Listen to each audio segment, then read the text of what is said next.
Ako'y nagpapasalamat sa dalawa nating mga kabataan sa magandang awitin at mensahe at higop sa ating noon upang handa ang ating mga puso sa pag-aaral ng salita ng Diyos. Awitin ng Diyos sa kanyang dakilang kaloob, kanyang bugtong na anak ng ating Panginoon Hesus. Dahil sa kanya, tayo ay mayroong kaligtasan, may pag-asa sa buhay na walang hanggan. Ako'y natutuwa, papasalamat na pamuli ay nakarating at nakadalaw sa ating magandang iglesia. Ako'y tuwang-tuwa na alalahanin ang mga magagandang karanasan na matagal nang lumipas, halos 30 taon nang nagdaan. Binata pa ako noon. Ako'y nagpapasalamat sa Panginoon at ako'y natutuwa na ako'y kabahagi ng ating iglesia dito sa CEA. 1984, 1985. Marami sa inyo ngayon ay hindi pa pinanganak noon. At marami din narito ngayon na wala pa noon. Iilan na lamang ang narito natira na kilala ko at kasama ko noon. At kami masaya noon na gumagawa at nagpasimula ang nagtayo ng iglesia na ito. At ako'y nalulungkot na nung panahong yun ay hindi ko naisip na hikayatin ang ating mga kapatid noon na kumuha ng malaki-laking dote para sa ating iglesia. Kami tuwang-tuwa na noon na kami mayroong mapagtayuan ng barong-barong panahon. Kaya hindi na namin naisip ang mga mahabang taong pagdarating. Balang araw ay dadami ang mga miyembro at ang mga miyembro ay uunlad, may mga sasakyan at dapat mayroong malalagyan bukod sa mga taong sumisimba. Dapat may mga lugar na dapat pang magkaroon ng iglesia na maging pasilidad ng ating mga sumasamba. Kaya kanina, nahirapan akong kumuha ng parking sa amin doon, sa loob. Ako naman talaga yun, sanay ako doon. Pero sa pintuan pa lang, ay talaga sa gate pa lang ay pinamihan na kami at hindi na pwede roon. Balik kami diyan, hindi rin pwede. Parada diyan, hindi rin pwede. Mabuti doon at mapait yung nasa harapan.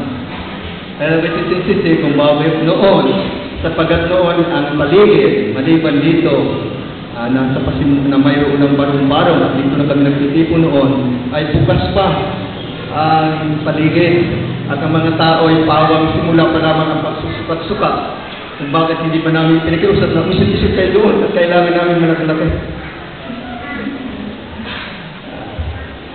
Hindi ko na mapabakas ang original na lugar ng ating iglesia sapagkat paligid na ay mga bahay at sa tingin ko ay parang lumiliit na ang daanan.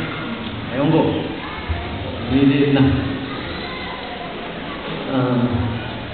Nag-crusade kami doon sa may bandang paligid at doon. So, 2 crusada ang nagawa namin noon sa pasimula nung ako ay narito kasama ninyo. Kaya masayang alalahanin ang mga panahong nagdaan sa pasimula ng ating iglesia. Kasabay din dito, kasama noon ang Port Bonifacio. Kasama pa rin ba natin ngayon ang Port Bonifacio? Sigalay na po na. Port Bonifacio? Kasama, ay ba na? Kasama iba yun noon, kaya talagang nagpasimula din kami doon. At sa kabila na yung lugar ay napakaluwag at malayang kumuha ng malaking lugar. Kung bakit hindi namin naisip na kumuha ng malaki-laking lote para sana ay maging lalong maluwag at maganda ang pagsamba sa ating mga kapatid. So, dalawang mga iglesia noon ang pasimulan, nagtatayo sa panahon ng buhay kasama ninyo. At ngayon, ako ay mapalad sapagkat kung isang araw dumating sa amin ang paanyaya, isang araw lang. Ganyan kabilis at ganyan kaluwang yung aking puso kanyayahan. Kami pagod, palibasa kami galing sa ibang bansa. Kararating lang namin, pagod na pagod kami sa aming biyahe. Subalit, nalaman namin na mayroong paanyaya, kaya hindi kami nagpatubili na tanggapin ang paanyaya. Pero ang akala ko ay hindi ako magsalita sapagkat ako'y galing din sa hospital at hindi pa naibalik yung dati kong dakas. So akala ko ako'y driver ng aking may bahay para sa lektura mamaya. Ngunit kahapon ng tanghali, habang kami nanghalian, sinabi ng aking anak na, "Daddy, ikaw daw ang mag-sermon." Ganun ba? Sige. Pero malayo ang aking isip kung anong aking dadalhin mensahe. Hanggang sa kagabi ay sinabi sa akin na mayroon kayong tanging paksa, palibasa ngayong linggo ay linggo ng pag-uusap ng kalusugan. Sila na huli niya yata dito. Marami ng mga iglesia ang nadalaw ko. At maging sa UP na tapos na ang kanilang celebration ng kanilang Health Week. O dito sa ating Health Month, marahil sa ating Health Week buong buwan ng Oktobre. Ay ngayon ang katapusan. Kaya ito ang ultimo. So, tayo na paloob pa rin sa buwang Oktubre at panahong ating pinag-aralan, pinag-usapan ang kahalagahan ng kalusugan. Kahit kagabi ay inisip ko ang mensahe na maaring maiangkop ko sa ating paksa, Marvels of Life. At ako'y umaasang yayaman ng ating oras ay mayroon tayong kalayaan, ay inisip kong kayo ay anyayahang lubos upang ating pag-aralan ang mahalagang mensahe ito. Mamayang hapon, ang pag-uusap ay tungkol sa kalusugan na may kinalaman sa pagkain. Ang aking may bahay, siya ang may linya rito, ay dadalhin niya sa atin ang napakagandang paksa na kailangan natin at isagawa sa ating mga tahanan bilang ating paghahanda pagdating ang Panginoon. Ngayong tanghali, ang aking dadalhin paksa ay may kinalaman sa kalusugan, ngunit particularly sa isip. Mamaya, mawala tungkol sa pagkain. Ngayon naman, huwag kayong matulog kahit mainit ang panahon sapagkat ang ating puntong pag-aaralan ay ang tungkol sa kahalagahan ng ating isip tungo sa ikalulusog ng ating katawan. Sadyang ang buhay ay totoong napakahalaga at napakabuti. Kamangha-mangha. Ayaw, tama yung Tagalog ko sa Marvels. Marvels of Life. Tagalogin nga ninyo yung mga kapatid. Ano ba yung Marvels of Life? Kamangha-manghang buhay. So, ang buhay ay bukod-tanging kamangha-mangha. Tayo manalangin muna. Amang banal, samantalang kami ay mag-aaral ng inyong banal na salita. Kaya nanuwari kung iyakan po ninyo ang bawat sa amin. At ang ginawang salita ang siyang pumuhaw at kumilos sa aming mga puso at diwa. Maunawaan namin ito at ang inyong banal Espiritu naman ang magbigay sa amin ang kapangyarihan upang aming magawa ang narapat at dapat gawin sa kapabanan ng aming buhay sa pangalan po ng aming Panginoon Jesus. Ang buhay na ito napakahalaga ay tanging ibinigay, ginawa at ibinigay ng Diyos sa atin. Na mayroon siyang mataas, matayo, at magandang panukala sa bawat buhay ng kanyang mga anak. Palibhasay, ang Diyos ang siyang may lalang nito. Nangangahulugan na ang buhay na ito na kanyang nilalang ay mayroon siyang layunin at mithiin. At pangunahin sa kanyang mithiin at layunin, kung ito'y ating ipatay sa Biblia, ay hindi lamang upang ang tao'y maging kabahagi ng kanyang pangkalahatang nilikha, kundi ang tao'y magbigay luwalhati sa kanya. Unang Korintios 31. Tanging ang layunin ng Diyos kung bakit ang tao'y kanyang binigyan ng buhay na ito ay kamangha-mangha, bukod tanging at napakahalaga ay upang ang buhay nito ay magbigay luwalhati sa Diyos higit sa lahat. Ayon kay Pablo, ayuman ay kumain at umiinom, o anuman ang inyong gagawin sa inyong buhay, gagawin ninyo sa pagluwalhati sa Diyos. Minamahal kong mga kapatid, si Apostol Pablo ay mayroong magandang pakiusap at mensahe sa atin. Buksan ninyo ang unang Tesalonica. Unang Tesalonica 5, talatang 23. Para bagang sa pangusap ni Pablo ay siya ay nananalangin, nakikiusap ng sabi at pakabalalin kayong lubos ng Diyos din ng kapayapaan at ang inyong spirito at kaluluwa at katawan ay ingatan buo na walang kapintasan hanggang sa pagparito ng ating Panginoong Jesucristo. Hinahan ko mga kapatid, nais ni Pablo na upang maluwalhati natin ang Diyos,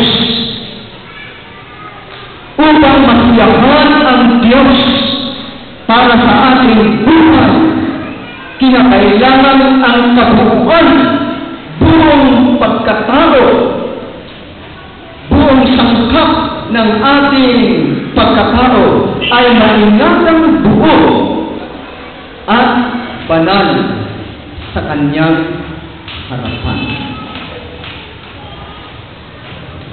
At dito ay sa unang bahagi ng talata ay upang mangyari ang plano ng Diyos sa ikababanal ng ating buhay.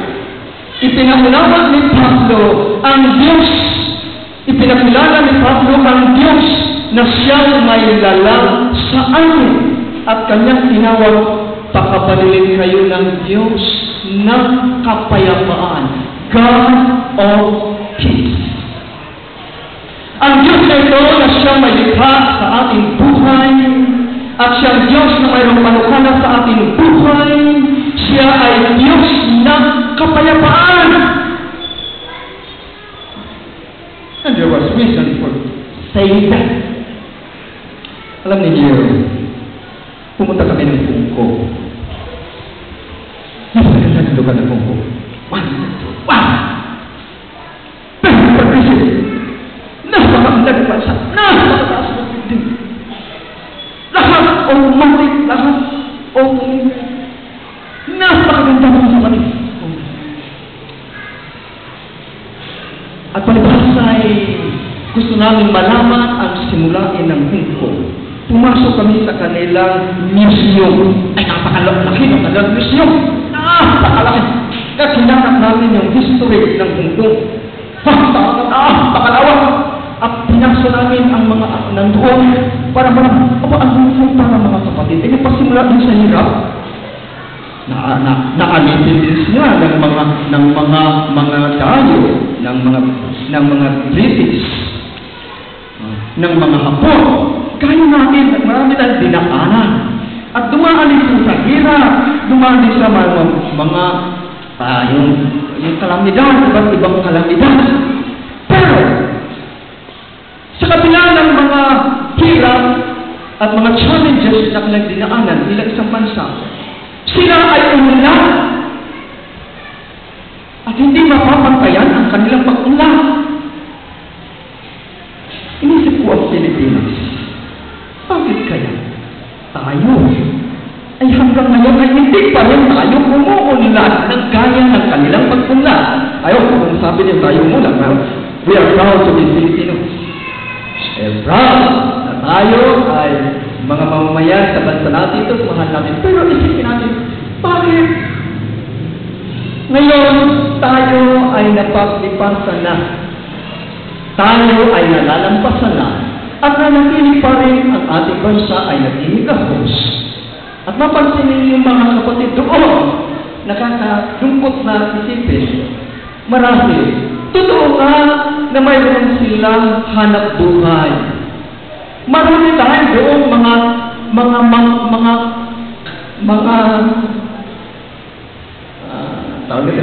kapatid, mga Pilipino, mga domestic workers, or ang tawag niya? OFW ba yan? Ang dami mga kapatid, nandoon sila. Sila'y masasaya. Sila'y masasaya.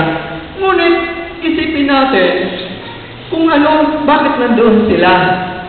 Ay dahil sila ay naghahanap buhay doon, nagtiis sa hirap, malayo sa pamilya, at parang sila'y sumaya lamang. Ay pagkalinggo, sila ay sama-sama kayo doon sa hukong paglinggo. Ay talagang hindi mo mapipilang sa dami ng mga Pilipinas. Wala po kita lalaki eh. Na talagang sila ay tumpok-tumpok. Na sila ay talagang sa kabila ng kanilang hirap ay pilit nilang isipin. Sila ay masaya. Now, going back. Ang isang dahilan kung bakit sila ay unad sapagkat napakapayapa ng kanilang bansa. Mayroong kapayapaan. Halos hindi na ako makakita ng pulis at mga taong nag-iingat o nanguhuli ng mga lumalabag sa batas. In other words, mapayapa ang kanilang bansa kung kaya sa kabila ng kanilang hirap ay talagang napanagumpayan nila at sila ay umunlad dahil sa kapayapaan. Pero dito sa ating bansa, isang dahilan kung bakit nanatili tayo mahirap, palibang sa maraming kaguruhang nangyayari. At nakikita namin sa telebisyon, doon sa Hong Kong, karoon ng bomba doon, napanandun sa South, ganon ang larawan. So, paano natin maisip na bansa natin ay maging maunlad, lalago ang ating buhay kung mayroong kaguluhan? The same principle that Paul has in mind. Upang maranasan ang paglago, hindi lamang sa ating katawan, kundi sa isip at sa ating spiritual na buhay, kinakailangan magkaroon tayo ng kapayapaan.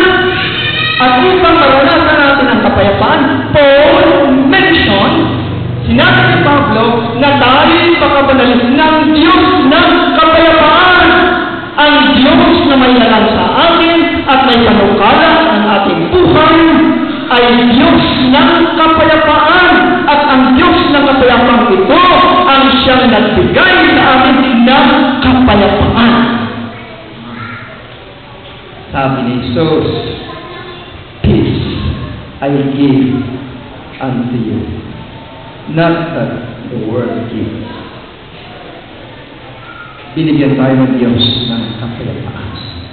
Minamahal ko mga kapatid, Dahil sa kapayapaang ito na ipinanangko ng Diyos at nais ng Diyos na ating maranasan, ito ang kadahilanan upang ang buhay ay magiging kadilados. How can you think that life is murder if there are troubles? Masabi ba ninyo ang buhay ay napaganda pag mayroong sakit, mayroong problema, may lindol, may baha, may kaguluhan, may labanan, may patayan?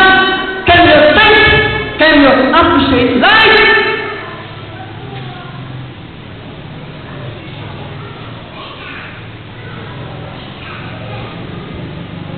That peace comes from God. Ang sabi ni Ellen White, sa aklat niya in Biblical Ministry, page 63, peace is life and health. Can you think of that? Peace is life and health. How can you think of life when there is no peace? At yan ang ninanais ng sanglibutan. Ang mga bansa ay sumisika. Leaders of the world cry out, peace, peace. And yet, the Bible tells us, sudden destruction will come. Sa kabila ng pagnanais ng sanlibutan at ng mga tao ng kapayapaan, ngunit ang dumarating ay hindi kapayapaan, kundi kapahamakan, kawasakan. Bakit?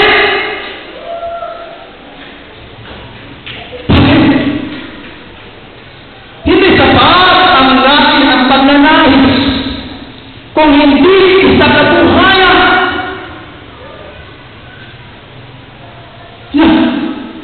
Maraming mga tao gusto yung kapayapaan, iba ang ginagawa. Think about the peace negotiation. Usap ng kapayapaan, gastos ng gastos para magkaroon ng kapayapaan. Pero bigla bomba din, bomba doon, bomba dito.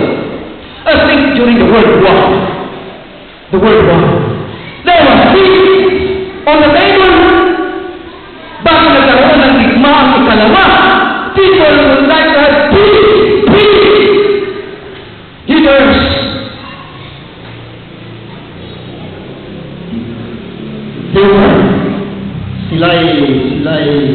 sila'y sa panahon yun ay kasalukuyang nag-uusap kung paano mapanatili ang kapayapaan at maiwasan ang digmaan. But sudden distraction came, tinumba ang Pearl Harbor. Iba ang ginagawa kaysa ninanais. Yan ang dahilan kung bakit walang kapayapaan, walang pag-unlad, at ang magiging kahinatnan ay pagkawasak. At mamaya, walang ulan. Na dito mamaya, samantalang pag-uusapan at sabihin ng aking may bahay, yung mga bagay sa ikalulusog ng ating katawan. Di lamang natin iyong alamin, kundi isa kabuhayan. Ngayon naman, pagkasabihin ko sa inyo ang kalagahan ng isip para sa kalusugan ng ating katawan, isa kabuhayan ko natin. Hindi sapat na malaman natin ito, marinig natin, at pagkatapos ay hindi natin isa kabuhayan. Okay, now, sabi ni Ellen White, sa page 246 na My Life Today, ang sabi, peace brings obedience to God's holy will. Ang kapayapaan ay nagdadala sa atin upang sundin ang kalooban ng Diyos. Sa pasimula, we go to the place. Nung ating isipin ang panahon na ang tao ay nilikha ng Diyos. Ang sabi ng Biblia ay nilikha sila mula sa larawan ng Diyos. sabi ni Ellen White, both inwardly and outwardly, man was perfect when he came from the Creator's hand. Maliwanag, sabi ni Ellen White. Genesis 1:26-27, tayo ay nilalang ng Diyos mula sa kanyang langit, mula sa kanyang larawan.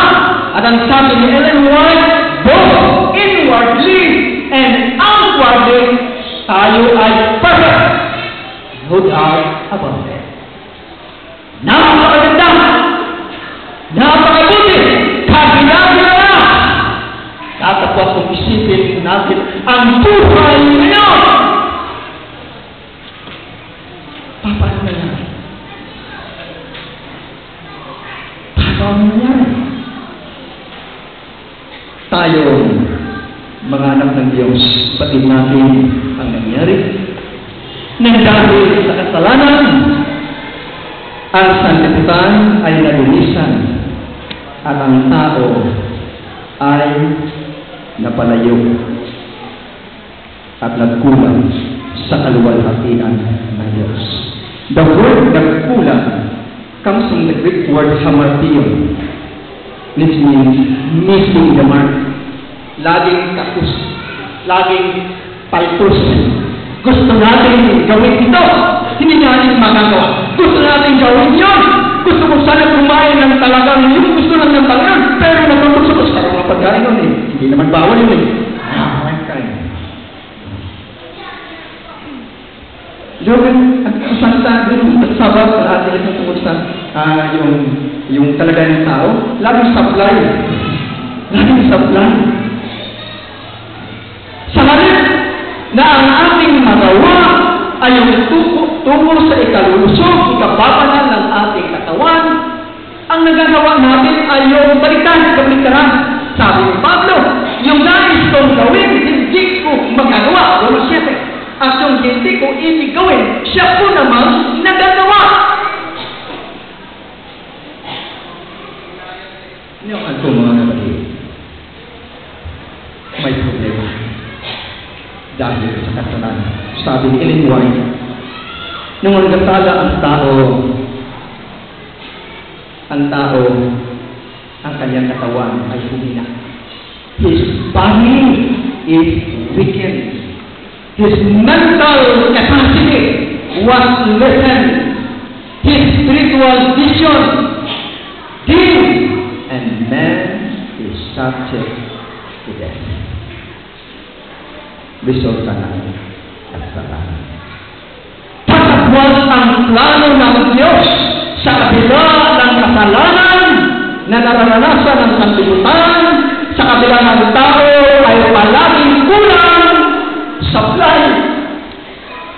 Ang plano ng Diyos ay nananatili at hindi siya nagbabago. Nananatili ang kanyang mithin, ang kanyang plano sa buhay ng tao. Napakataas. Ang sabi ni Ellen White, higher than the highest human thought can reach is God's ideal for His people. Godliness, Godlikeness is the goal to be reached.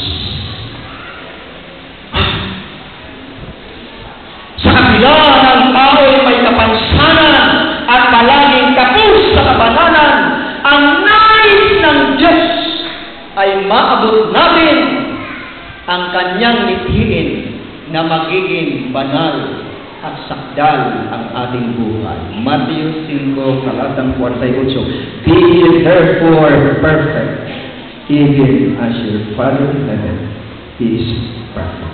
Paano naman natin maabot yung perfection? Paano? Without it, your spirituality are saved by faith. But once you have that faith, that faith will make you righteous. That faith is given to us for us to be saved. For us to be righteous, to be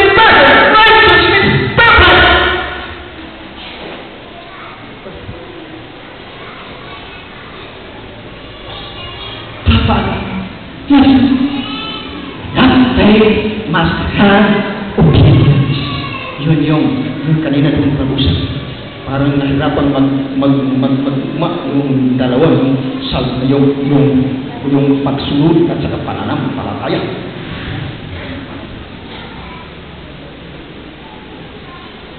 Tayo ay naligtas magitan ng ating pananampalataya. At yung pananampalataya na naligtas sa atin ay nagbubuga ng pagsunod.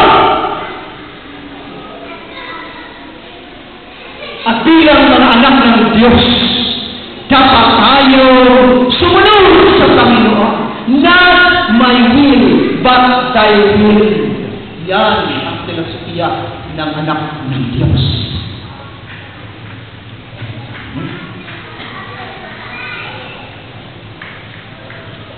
Last Sabbath, yung nakarang linggo ay napagandang sapagkat yung kalooban, yung divine will ng Panginoon, the Old Testament, we have the Torah.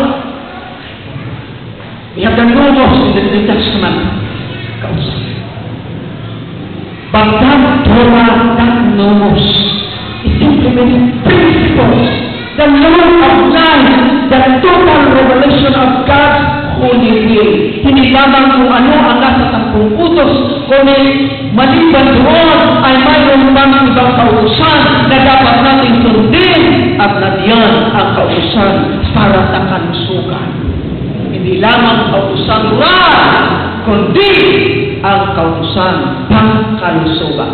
I think na kung paano napakahalaga sa atin sa ayon sa kalooban ng Diyos na tayo sumunod sa kanyang moral na utos, ay gayon din naman tayo sumunod sa utos pangkalusugan. We can never think anyone would be saved even if we keep the moral law and yet neglect to follow the health laws. Not tayo maligtas. Never! I cannot. You can discuss it with me. And I can discuss it with you. Bilang mga anak ng Diyos, tayong tinawag ng Diyos mula sa kadiliman upang dalhin sa kabilang nilalas na kaliwanag.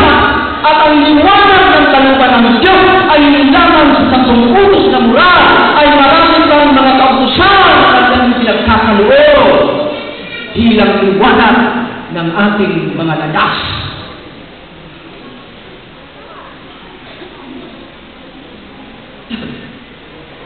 Sabi nga ng Biblia, sabi ni Pablo, ang sino mang sisira ng katawang ito. Ang katawang ito ay templo ng Diyos. Ang Diyos ay nananahan sa loob ng katawang ito. At sino man sa atin na sisira ng katawang ito ay sisirain din ng Diyos. Therefore, don't take it for granted. To follow the laws of health is part of our calling, our duty. Sabi ni Haring Solomon,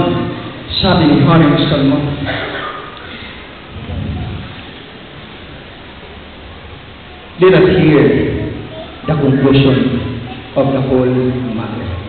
Fear God and keep His commandments, for this is the whole duty and man. That commandment there that we have to keep is not only the moral law, but the entire revealed will of God. Ako nagpapasalamat na maging sa pangkalusugan ay inihayag ng Diyos sa Biblia at sa writings ni Ellen White. And so we go down, and go down.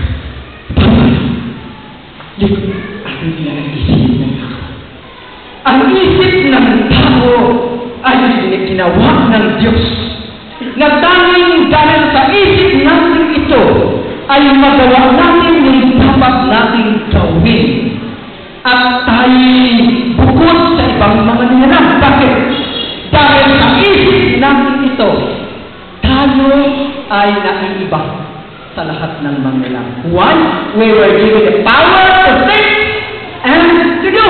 Ellen White, Education Page 15. When God created man, He gave them one power to think and to do. wala din sa mga hayop at sa ibang mga nilalang. Kaya dahil sa isip na ito, tayo ay makagagawa ng mga bagay ayon sa plano ng Diyos. At kinakailangan ang isip na ito ay pakapanalin ng Diyos. Ang isip na ito ay sanctified upang ito'y makaiisip ng mga bagay na huwag na. Sabi ni Ellen White, dito sa ating talata, sa kanina, doon sa ating unang talata, 1 Thessalonians 5:23, it speaks about spirit and body.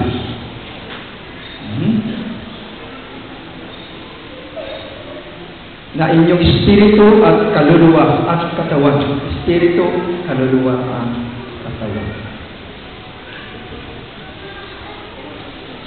Parang ipinakita ni Pablo ang pagiging malapit at relasyon ng ating katawan at ng spirit. Ang spirit dito, para kay Pablo, ayon kay Pablo, ito ay hindi tumutukoy sa espiritu ng Diyos. Spirit of man. That spirit of man is known as the ruach or pneuma. Ruach or pneuma, ang ibig sabihin niyan ay part of our total being that God's Spirit communicates with. Ang ibig sabihin ng mga kapatid yung salitang ruach sa Hebrew at pneuma sa Greek, iyon ay bahagi ng ating katawan na kung saan ang Diyos ay nakikipag-ugnay sa atin. Sa ating buong katawan, saan bahagi ang Diyos nakikipag-ugnay sa atin?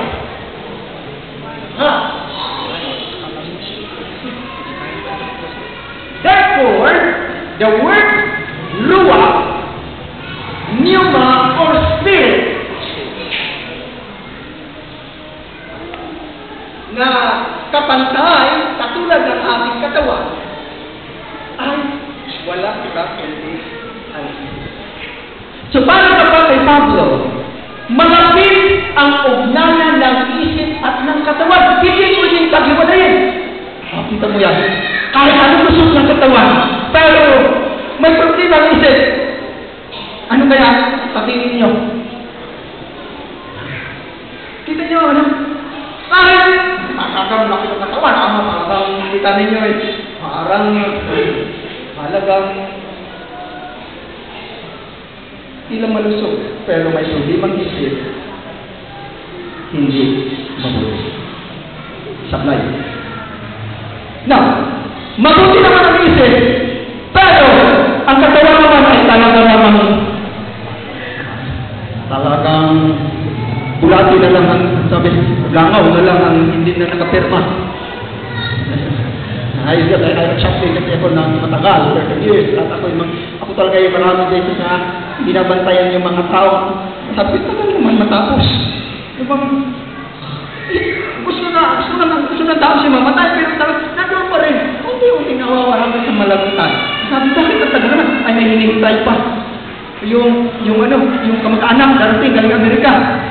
May gano'n rin. Dumating na ayaw pa rin! Sabi siya, ay, hinihintay pa yung lagaw na pirma. So, napahalaga ng katawan at ang isip. Yun ang sabi ni Pablo, napakahalaga ng dalawa, di pwedeng paghiwalayin. Now, sabi ni Ellen White, Ministry of Healing, page 235.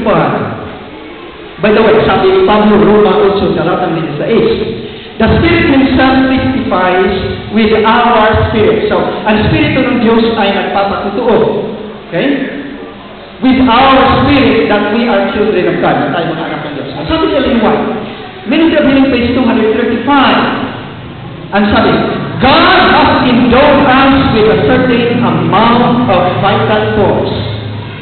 He has also formed us with organs suited to maintain the various functions of life. And the design that these organs shall work together in harmony. That when one organ is injured, all are affected. Sayang. Kung may time na naman haba-haba ang invitasyon, ilagay na sana natin yan. Napakaganda.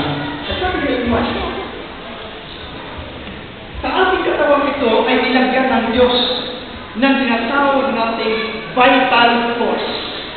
Vital force. Ano na ang vital force na ito? Matagalog ang vital force. Mami, ang vital force.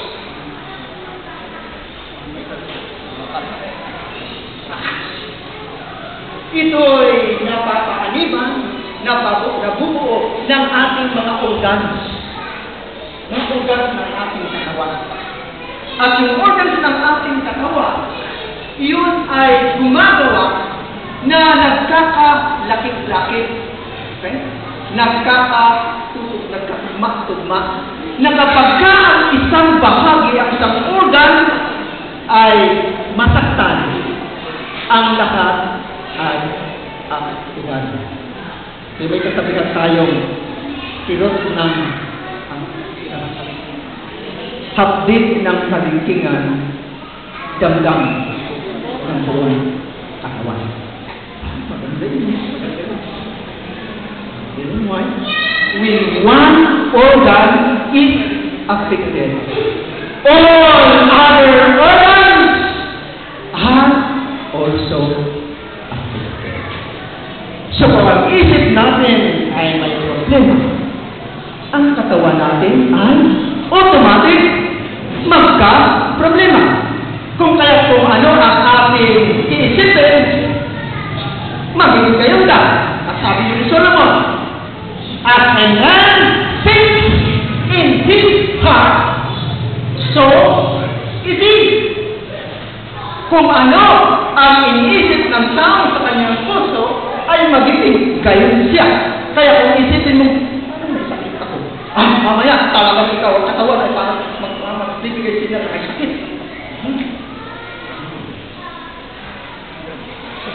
Ako kasama dyan, sapagkat ako may gaya ninyo, talagang tayo at tayo lahat dyan.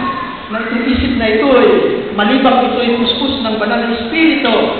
Ang isip na ito ay nakapag-iisip ng mga bagay na ano-ano.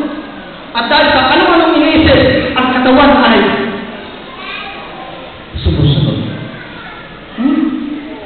Mayroon pa yung masabiyang isa sa pagkatalastas. The body what the mind can conceive, the body will achieve. What the mind can conceive, the body can achieve. Magandang psychology yun Kung ano ang iisipin ng isip na ito, ay gagawin ng katawan. And why mention na napakahalaga ng isip tungo sa mabuhay na may kakabutihan. So, there is that relationship. Mind, character, and personality, page 373. Between the mind and the body, there is a mysterious and wonderful relation. They react upon each other. To neglect the body